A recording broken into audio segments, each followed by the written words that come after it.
Welcome to an Achieving Science video. This video is going to cover food chains and food webs. We're going to divide this video into two sections, starting off with food chains first of all. Well, what is a food chain? Well, food chains are there to show what has eaten what. But more importantly, they also show the direction of energy flow. So animals need food to provide energy. So let's have a look at an example of a food chain. A good starting place is of course grass. This can be eaten by something like a rabbit. Rabbits of course can then be eaten by something like a snake. Now in your exam you won't need to draw these pictures of animals. Instead you'll just need to use the words as shown on the video. Now in between those words you'll have to use arrows, and the arrows point in the direction where the energy is being passed from and then to. So in this example the energy is moving from the grass to the rabbits and then from the rabbits to the snake. Now you can use some detail to describe this food chain. The grass can be referred to as a producer. Now all plants are producers of biomass on Earth. They carry out the key process of photosynthesis and therefore make food, which is chemical energy. Rabbits are of course then herbivores, because rabbits are of course eating these producers, the grass in this instance. So herbivores are any animal which eat plants only. Next we can describe the snake. Well, both snakes and rabbits are actually examples of consumers. Consumers are all animals. We can then divide these into two different types of consumers in this example. So the rabbit being the primary consumer, as it is the animal which eats the producer, the plant in this case.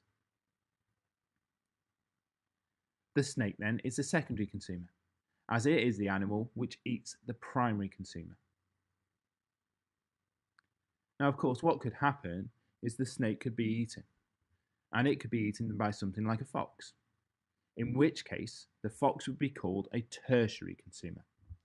A tertiary consumer is an animal which eats a secondary consumer.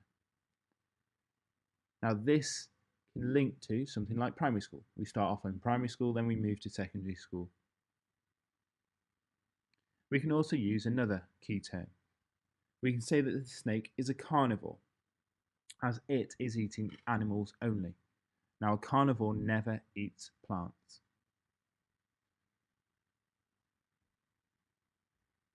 Now we can also use some other terms for food chains, because what we could have is an animal that is never eaten by anything else. So therefore this would be called a top carnivore. So this is the animal at the end of the food chain that is not eaten by anything else, e.g. a lion. Another key term could be an omnivore. An omnivore is an animal which eats both plants and animals, so like us as human beings.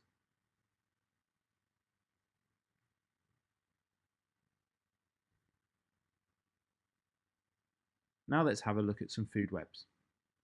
So here is an example of a food web. Now a food web is a system of interlocking and interdependent food chains. And what can happen is a food web can be affected by a few different factors. So first of all, let's have a look at what factors can affect a food web. The first one being poisons. These can build up and be passed along a food chain. This can have very devastating effects and can wipe out animals.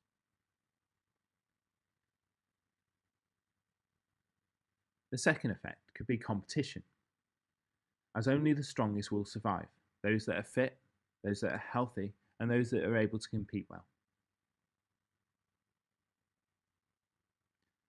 As we've seen from evolution, adaptations, the ones that are best adapted to the environment will live, they will survive, and they will pass on their genes to the next generation.